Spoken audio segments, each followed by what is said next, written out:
Picture yourself walking through the quiet streets of ancient Rome in the early morning hours, when the city is just beginning to stir. The first rays of sunlight are touching the marble columns of the Forum, and somewhere in the distance, you can hear the gentle sound of water flowing through bronze channels. This is the sound of Roman water clocks, or clepsydrae, as they were known, beginning another day of keeping time for the empire.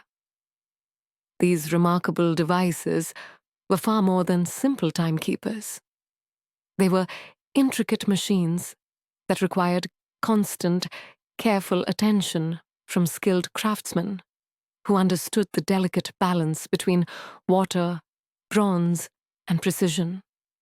The Romans inherited the basic concept of water clocks from the Greeks and Egyptians, but they refined and perfected these instruments into works of engineering art that could measure time with remarkable accuracy. Imagine yourself as one of the dedicated aquarii, the water clock attendants who began each day before dawn, checking on their mechanical charges. Their work was both routine and deeply technical, requiring an understanding of water flow, bronze metallurgy, and the subtle rhythms of seasonal change. These men, for they were typically men in Roman society, carried the responsibility of keeping time itself flowing smoothly through the empire. The variety of Roman water clocks was truly remarkable. Some were simple affairs, elegant bronze vessels with carefully calculated holes that allowed water to drip out at a steady rate. As the water level dropped, it would reveal hour markings inscribed on the inner walls, telling the time as clearly as any modern clock. Picture the gentle sound this water made as it fell drop by drop into a collection basin below, a peaceful rhythm that marked the passage of hours. More sophisticated clepsydrae used float mechanisms, small bronze discs that rode on the surface of the water as it slowly drained away. These floats were connected to pointing devices or bells that would indicate the time and even sound alarms at predetermined moments. The engineering required to make these systems work reliably was extraordinary, requiring precision in metalworking that wouldn't be out of place in a modern workshop. The most elaborate Roman water clocks were true marvels of engineering, featuring multiple chambers, overflow systems, and complex gear trains that could power astronomical displays. These devices didn't simply tell time.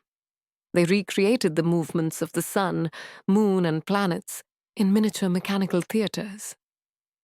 Imagine standing before one of these grand instruments, watching as bronze figures moved across celestial spheres, all powered by nothing more than the steady flow of water. Now let us turn to the daily care these instruments required. Each morning, as the sun painted the eastern sky with gentle colors, the aquarii would begin their rounds. Their first task was always the same, checking the water levels and ensuring that each clock had been filled with clean, fresh water. This wasn't simply a matter of adding liquid to a container. The water had to be pure, free from sediment and organic matter that could clog the precise orifices that controlled the flow rate. Roman water clock maintenance was a meditation in precision. Picture the Aquarius carefully examining each bronze outlet, looking for signs of mineral buildup or algae growth. Even the smallest obstruction could throw off the timing, making hours pass too quickly or too slowly. The water itself told a story. Its clarity, its rate of flow, the tiny bubbles that might indicate air trapped in the system somewhere. The process of refilling required patience and skill. Too much water pressure could damage delicate mechanisms, while too little might cause the system to lose accuracy. The aquarii developed techniques for adding water gradually, often using specially designed funnels with controlled flow rates. They would watch the initial flow carefully, listening for changes in sound that might indicate problems with the internal mechanisms. Cleaning the water reservoirs was an art form in itself.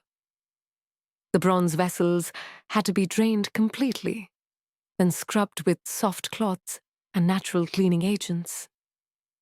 Roman texts mention the use of fine sand and vinegar for removing mineral deposits, a technique that worked remarkably well on bronze surfaces. Imagine the methodical process: draining, scrubbing, rinsing, and then carefully inspecting every surface for signs of corrosion or wear. As we move deeper into the maintenance routine, we encounter one of the most fascinating aspects of Roman timekeeping: the seasonal calibration of hours. Unlike our modern system of equal hours, Roman hours varied in length depending on the season. Summer daylight hours were longer than winter ones, and the water clocks had to be adjusted accordingly to match this natural rhythm. This seasonal adjustment required both mathematical knowledge and practical skill. The aquarii would use sundials as reference points, comparing the water clock's readings with the shadow positions at various times of day. When discrepancies were found, adjustments had to be made, sometimes by changing the size of the water outlets, other times by altering the height of the water reservoir to change the flow pressure. Picture the Aquarius working with tiny bronze tools, carefully filing away microscopic amounts of metal to enlarge an orifice, or adding a thin bronze washer to reduce it. These adjustments had to be made gradually over several days, with constant checking against the sundials to ensure accuracy. It was work that required infinite patience and a deep understanding of how water behaves under different conditions. The bronze components of Roman water clocks required their own specialized care. Bronze is an alloy of copper and tin that, while durable, is susceptible to various forms of corrosion, especially when in constant contact with water. Roman metallurgists understood this challenge and developed maintenance techniques that kept their instruments functioning for decades. Regular cleaning of bronze parts involved more than simple washing. The aquarii used combinations of vinegar and fine sand to create gentle abrasives that could remove mineral deposits without damaging the underlying metal. Picture them working with small bronze picks and wire brushes, carefully cleaning narrow passages and intricate mechanism details. Each tool had to be softer than the bronze it was cleaning to avoid scratching delicate surfaces. Preventative maintenance was crucial for these instruments. The Romans discovered that keeping bronze components lightly oiled could prevent corrosion, but the oil had to be applied sparingly to avoid affecting the water flow. Some texts mention the use of animal fats mixed with aromatic herbs, not only for protection, but to give the instruments a pleasant scent that would make the maintenance work more agreeable. The float mechanisms in more advanced water clocks required particularly delicate attention. These bronze discs had to move freely on the water surface while remaining perfectly balanced and aligned. Even small amounts of corrosion or mineral buildup could cause them to stick or tilt, throwing off the entire timing system. The aquarii would test these floats regularly, gently moving them by hand to ensure smooth operation.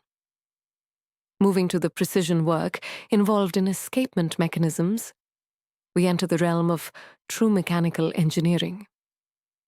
Some Roman water clocks featured gear trains and escapement systems that were remarkably sophisticated, using the controlled flow of water to regulate the movement of bronze wheels and levers. These systems required the kind of precision work that modern clockmakers would recognize and appreciate. The calibration of these mechanisms was an intricate process.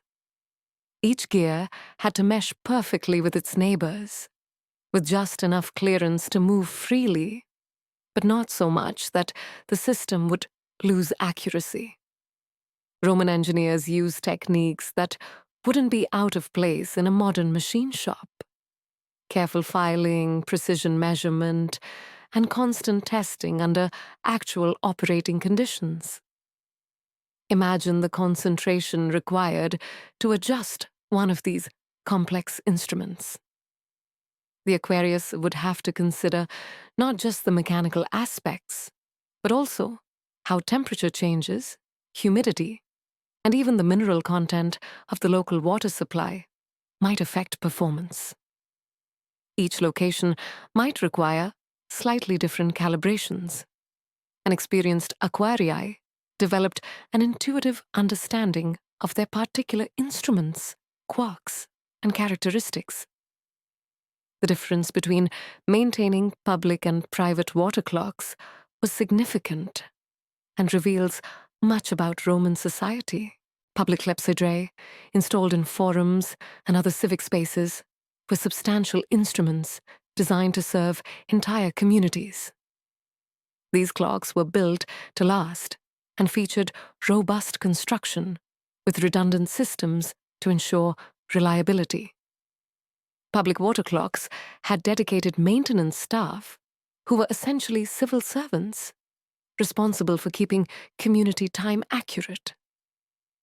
These aquarii were skilled craftsmen who often worked in teams, with senior members passing their knowledge to apprentices through hands-on training.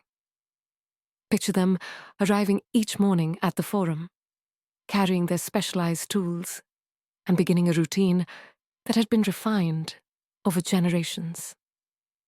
Private water clocks, found in wealthy homes and businesses, were typically smaller and more delicate.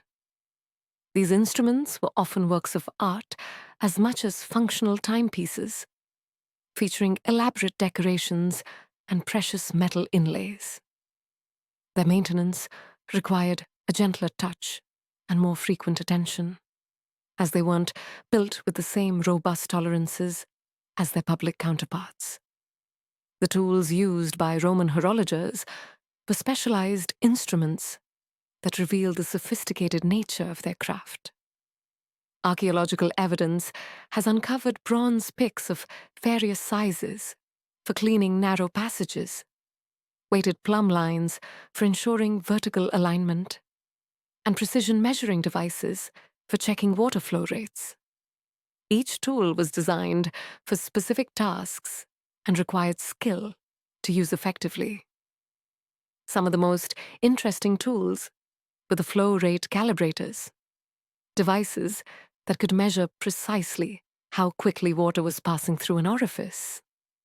These instruments allowed a quarry to make quantitative adjustments rather than relying solely on observation and experience. Picture these craftsmen using their tools with the same care and precision that a modern watchmaker might use when adjusting a delicate timepiece.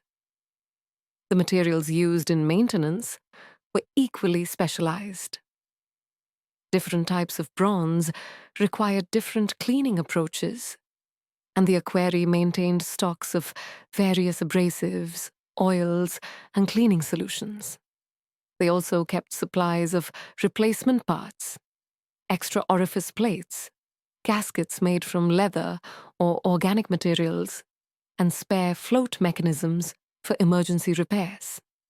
As winter approached, Roman water clock maintenance took on a different character. The threat of freezing water could catastrophically damage bronze fittings and ceramic components. So many instruments required seasonal disassembly and storage. This process was as complex as the original installation, requiring careful documentation of how each component fit together. Picture the methodical process of winter storage preparation. Each part would be cleaned, inspected, and carefully wrapped or boxed for protection. The aquarii would make detailed notes about any wear or damage observed, planning repair work for the quiet winter months. Bronze components might be taken to metalworkers for refinishing, while ceramic parts were inspected for cracks that could worsen during freeze-thaw cycles. The most delicate instruments were often moved indoors entirely, installed in heated spaces where they could continue operating through the cold months. This required portable mounting systems and temporary water supplies, engineering challenges that Roman craftsmen met with typical ingenuity and skill. As we draw our exploration to a close, it's worth reflecting on what Roman water clock maintenance reveals about ancient civilization. These instruments represented far more than simple timekeeping devices. They were symbols of human mastery over natural forces, expressions of mathematical and engineering knowledge, and focal points for community life. The aquarii who maintained these clocks were guardians of time itself, ensuring that Roman society could coordinate its activities and maintain the complex rhythms of urban life. Their work required technical skill, patience, and dedication, qualities that echo through the centuries in the precision timepieces we use today. The legacy of Roman water clock maintenance lives on in modern horology. Many of the techniques developed by ancient aquarii, precision cleaning, careful calibration, and systematic preventative maintenance, remain fundamental principles in clockmaking today. The patient attention to detail, the understanding of materials and their properties, and the dedication to accuracy that characterized Roman timekeepers continue to inspire craftsmen and engineers in our modern world.